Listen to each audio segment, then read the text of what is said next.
نماز کے اندر کبھی غفلت کر جاتے ہوں اور دیگر بھی بہت سارے دینی امور میں سستی کا شکار ہو جاتے ہوں، لیکن رمضان المبارک کے روزوں کے معاملے میں وہ بڑے مضبوط محسوس ہوتے ہیں اور پورے جذبے کے ساتھ اور بھرپور مشقت کے باوجود بھی وہ رمضان المبارک کے روزوں کا اہتمام کرتے ہوئے نظر آتے ہیں۔ حالانکہ دیہاتی زندگی میں کاشتکاری ہے اور مال مویشی پالنا اور ان کے انتظامات بڑے مشقت والے ہوتے ہیں،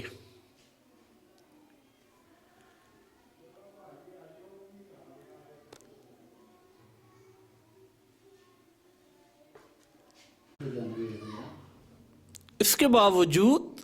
کہ وہ بھرپور مشقت والی زندگی گزار رہے ہوتے ہیں، لیکن رمضان المبارک کے روزوں کا احترام اور اہتمام کر رہے ہوتے ہیں۔ تو یہ اصل میں ایک جذبہ ہوتا ہے رمضان المبارک کے اندر جو اللہ تعالیٰ اہل ایمان کو عطا کرتے ہیں۔ تو یہ جذبہ جب تک امت کے اندر برقرار رہے گا تو امت جو ہے اس کا ایمان وہ سلامت رہے گا، اور جب یہ جذبات، اس نوعیت کے جذبات کم ہونا شروع ہو جائیں گے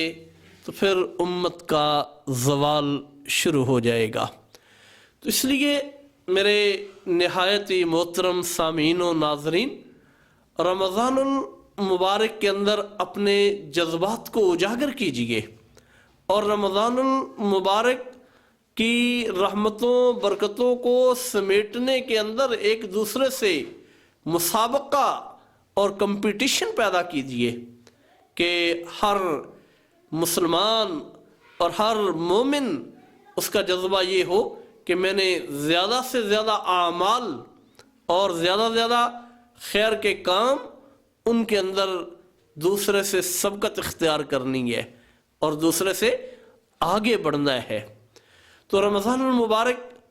کا یہ ایک زبردست پیغام بھی ہے، تقاضا بھی ہے،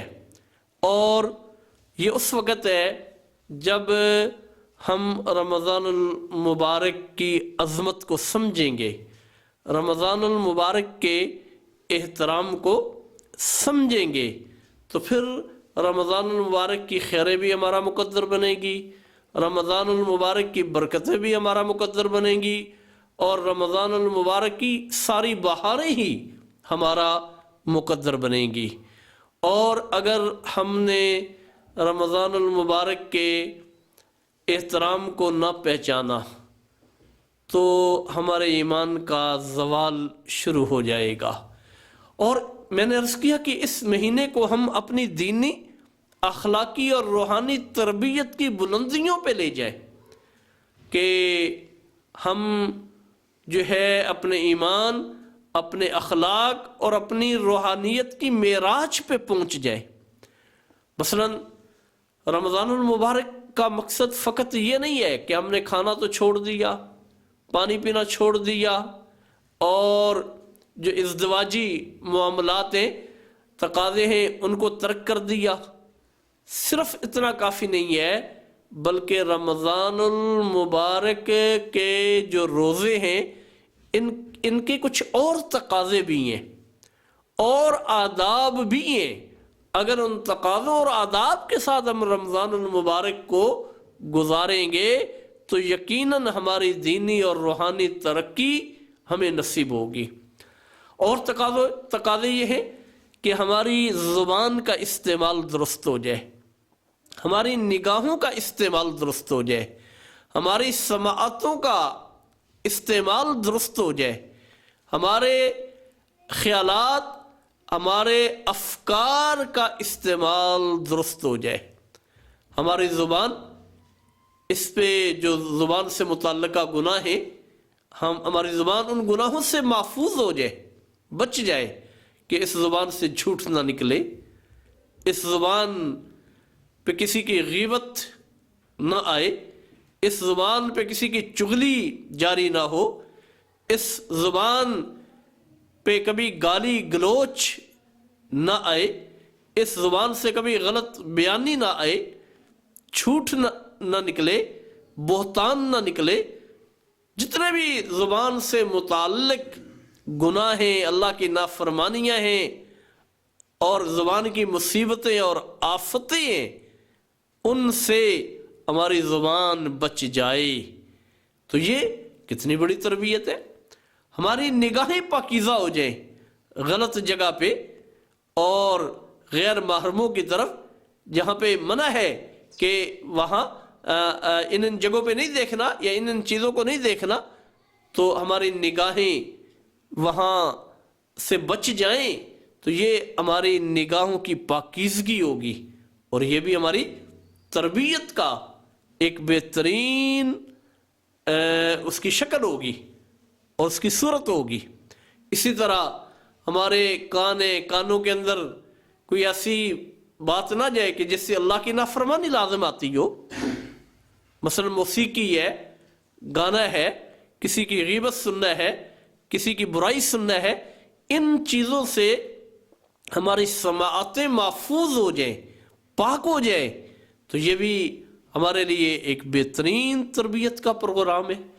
ہمارے خیالات، احساسات وہ منفی کی بجائے مثبت ہو جائیں، ہم مثبت سوچیں، کسی کے بارے میں بہتر سوچیں، کسی کے بارے میں تعمیری فکر پیدا کریں۔ منفی سوچ، کسی کو نقصان پہنچانے کی سوچ، کسی کے بارے میں کوئی غلط جو ہے منصوبہ سازی کی سوچ، ایسے افکار اور ایسے خیالات سے ہمارا ذہن اور ہمارا دل دماغ محفوظ ہو جائے۔ تو یہ بہت سارے پہلو ہیں کہ ان پہلوؤں سے ہم رمضان المبارک کے اس محترم مقدس متبرک مہینے کو اپنی تربیت کا وسیلہ بھی بنا سکتے ہیں، اور یہ رمضان المبارک کی برکت سے آسان ہے۔ عام مہینوں میں بہت سارے نیکی کے کام، خیر کے کام، بلائی کے کام کرتے ہوئے انسان غفلت کا شکار ہو جاتا ہے، انسان سستی کا شکار ہو جاتا ہے، لیکن رمضان المبارک میں ایک ماحول بنا ہوتا ہے، سازگار ماحول ہوتا ہے۔ انسان اگر رمضان المبارک کے اندر اس سازگار ماحول کا فائدہ اٹھا لے تو دینی اعتبار سے، اخلاقی اعتبار سے اور روحانی اعتبار سے بہترین ترقی کر سکتا ہے۔ تو آج ہم یہ عزم کریں، یہ ارادہ کریں کہ ہم نے انشاءاللہ العزیز رمضان المبارک کو اپنے حق میں بہترین سازگار مہینہ بنانا ہے، اپنی اخلاقی، روحانی اور دینی تربیت کا ذریعہ اور وسیلہ بنانا ہے۔ اللہ رب العزت سمجھ کی، عمل کی توفیق نصیب فرمائے۔